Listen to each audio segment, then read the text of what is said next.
लड़कियां जो हैं वो कम्पिटिटिव एग्जाम में बहुत अच्छा कर रही हैं। ठीक है, खास करके जो हाई लेवल के एग्जाम है यूपीएससी और जेकेएएस या और इधर उधर के जो स्टेट्स के सिविल सर्विस के एग्जाम होते हैं। ऐसा क्यों है? तो लड़कियां इतना अच्छा इसलिए कर रही हैं, इसके चार पांच फैक्टर्स हैं। नंबर वन, कि लड़कियां जो हैं वो कंसिस्टेंट रहती हैं पढ़ाई में। ठीक है। नंबर टू, उनको जो काम बोलो वो करती हैं। ठीक है। उनको बोलो रिवीजन करो, रिवीजन करेंगी। उनको बोलो कल टेस्ट है, टेस्ट की तैयारी करके आएंगी। ठीक है। तो वो जो ओबीडियंट होती है टीचर की, वो ओबीडियंट रहती है। ठीक है। नंबर थ्री, अगर उनको कोई बाहर जाके बोलता है कि नहीं जी, तूने कोई गलत ऑप्शनल चूज कर लिया या तुमने कुछ बुक गलत चूज कर ली। ठीक है। तूने कोई कोचिंग सेंटर गलत चूज कर लिया, तुमने यूपीएससी क्यों दे रही है, इसमें कोई स्कोप नहीं है। तो वो उसकी बात ज्यादा सुनती नहीं है। Exceptions are always there. ठीक है। तो ये लड़कियों की खूबी होती है, वो जो टारगेट रखती है उसको अचीव करने के लिए तत्पर रहती है। ठीक है। कंसिस्टेंटली उसको फॉलो करती है। ठीक है। इधर उधर की बातों पे वो ध्यान नहीं देती है। ठीक है। अगर टीचर ने उनको बोला कि चार पांच बुक्स पढ़ो और इन्हीं के ऊपर फोकस करो, तो वो यही करेंगी। ठीक है। तो ये लड़कियों की खूबी होती है। ठीक है। अब लड़कों की बात करते हैं। लड़के जो होते हैं घर से निकलते हैं लाइब्रेरी के लिए, वो रास्ते में कहीं और चले जाते हैं। फिर वहां से घूमते घूमते घूमते लाइब्रेरी पहुंचते हैं, उनको भूख लग जाती है। फिर भूख मिटाने के लिए वो जाते हैं, कुछ खा पी के आते हैं। फिर इतनी देर में वो बैठते हैं पढ़ने के लिए। तो फिर वो तब तक 2 ढाई बज जाते हैं दोपहर के। फिर वो 2 3 घंटे पढ़ते हैं, उसके बाद उनको नींद आने लगती है या फिर चाय पीने चले जाते हैं। चाय पीने जाते हैं, 1 2 घंटे वो चाय को लगा देते हैं। फिर शाम पड़ जाती है। ऐसे ही वो रात पड़ जाती है। तो लड़के जो है वो 50% पढ़ते हैं जितना लड़कियां पढ़ लेती हैं। ठीक है। लड़कियों ने अगर 9 बजे सुबह स्टार्ट कर दिया पढ़ना तो कर दिया। ठीक है। लड़के अभी 9 बजे बेचारे सोच रहे होते हैं कि हम कब स्टार्ट करेंगे। ठीक है। फिर वो मैंने वही जैसे बोला, लाइब्रेरी के निकलते हैं लेकिन चले कहीं और जाते हैं, घूमने घूमने फिरने। ठीक है। या कुलचा खाने या ऐसे कुछ आगे पीछे घूमने चले जाते हैं। तो नंबर टू, लड़कों को अगर बोलो जी रिवीजन करो, तो लड़के कहते हैं कर लेंगे रिवीजन, अभी बड़ा टाइम है।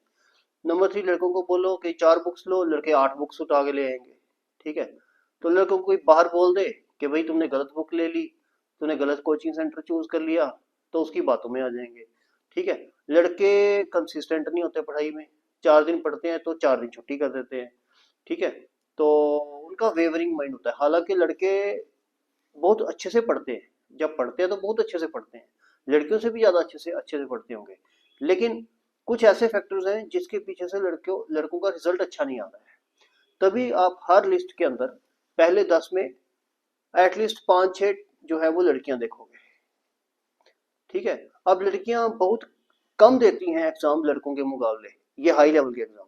लड़के बहुत सारे एग्जाम देते हैं, ये वाले हाई लेवल के। लेकिन लड़कियों का रिजल्ट लड़कों के मुकाबले ऑलमोस्ट बराबर बराबर आ रहा है। ठीक है। और टॉप 10 में या टॉप 20 में बहुत सारी लड़कियां होती हैं।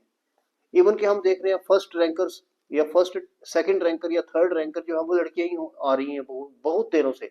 10 साल 15 साल का रिजल्ट आप निकाल के देख लो किसी भी एग्जाम का, आपको बहुत ज्यादा लड़कियों का अच्छा रिजल्ट मिलेगा। तो लड़कों को भी चाहिए वो भी लड़कियों को वो उनके पढ़ने का तरीका फॉलो करें। ठीक है। उनको भी सक्सेस मिलेगी। लड़कों में इंटेलिजेंस तो होती ही है, लेकिन वो इंटेलिजेंस के ऊपर ओवर कॉन्फिडेंट हो जाते हैं। वो सोचते हैं हमारा हो जाएगा, कोई टेंशन नहीं, अभी बहुत टाइम है। ये जो बहुत टाइम लगता है ना, ये धीरे धीरे कम हो जाता है। ठीक है। फिर से मैं एक और बात भी कहूंगा इसके साथ कि हम सोचते हैं कि 12 घंटे पढ़ लिया, 15 घंटे पढ़ लिया, बहुत पढ़ लिया। नहीं, क्वालिटी पे ध्यान दो। क्वालिटी पे कितनी क्वालिटी दी है आपने, क्वांटिटी पे ध्यान नहीं दो। ठीक है। आप पढ़ा आपने 15 घंटे है, क्वालिटी का उसमें से आपने 5 घंटे ही पढ़ा है, तो फिर वो माना जाएगा कि आपने 5 घंटे ही पढ़ा है। ठीक है। अगर आपने क्वालिटी के 4 5 घंटे पढ़ लिए, बहुत है एक दिन में। ठीक है। इस स्टेज पे, जबकि अभी अभी जो मेंस है वो 5 3 महीने बाद है। ठीक है। अभी आप 5 घंटे भी पढ़ लोगे बहुत अच्छी क्वालिटी का, तो बहुत होता है। हालांकि 5 घंटे बहुत कम है, एटलीस्ट 7 8 घंटे पढ़ना चाहिए। लेकिन चलो 5 घंटे तो पढ़ो। एटलीस्ट यहाँ से स्टार्ट तो करो। फिर 5-6 दिन के बाद उसको 5 का 8 घंटे कर लेना, फिर 5-6 दिन के बाद उसको 10 घंटे कर लेना, लेकिन स्टार्ट तो करो। मैं ये नहीं कहूंगा स्टार्टिंग में ही 10 घंटे पढ़ लो और फिर 3 दिन सोए रहो। क्वांटिटी इंपॉर्टेंट नहीं है, क्वालिटी इंपॉर्टेंट है। और क्वालिटी जब आप पढ़ोगे ना, तब आप ज्यादा लंबा पढ़ नहीं पाओगे जब आप क्वालिटी का पढ़ोगे। क्योंकि क्वालिटी का पढ़ोगे जब, तो याद भी रखना पड़ेगा।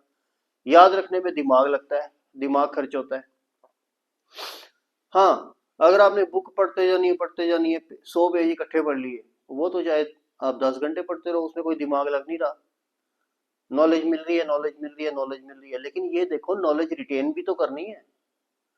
Retention is the key. सारे टॉपर्स यही कहते हैं, retention is the key, reading is not the key. Reading से आपकी रीडिंग एबिलिटी अच्छी होगी, रीडिंग से आपको अच्छे अच्छे वर्ड्स याद रहेंगे, लेकिन आपको रिटेंशन नहीं होगी। रिटेंशन करने के लिए आपको रुकना पड़ेगा, उसको चीज़ों को याद करना पड़ेगा, लिख के देखना पड़ेगा। ठीक है, तो ये चीज़ें मैं आपको कहना चाहता हूँ। Thank you.